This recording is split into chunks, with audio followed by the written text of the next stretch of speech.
Dia dah jadi catfish. Aizal Sultan Man, sebelah aku man. Aizal depan sikit. Man sebelah aku. Okay, Chun, man, stop. Jangan gerak.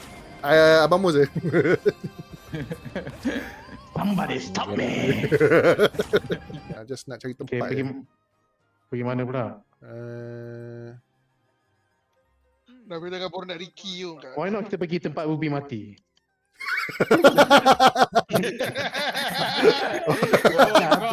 Okay lah, okay, jom.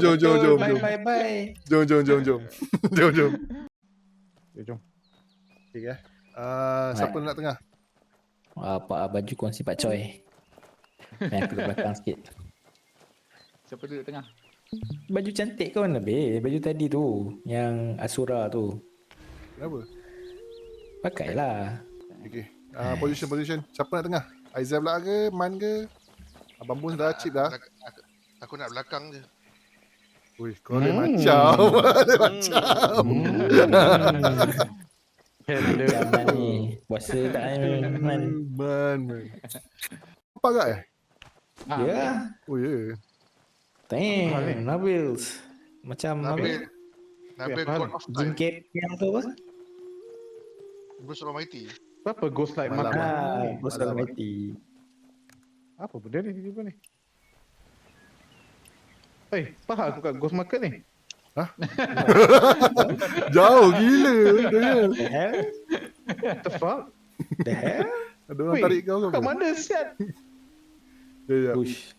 Nabil Wait, send Ruby. you. What the Ruby, hell? sorry siap. I didn't mean it. Party. Panggil dia. Oh. Wait, apa hal aku kat Ghost Market tiba-tiba ni?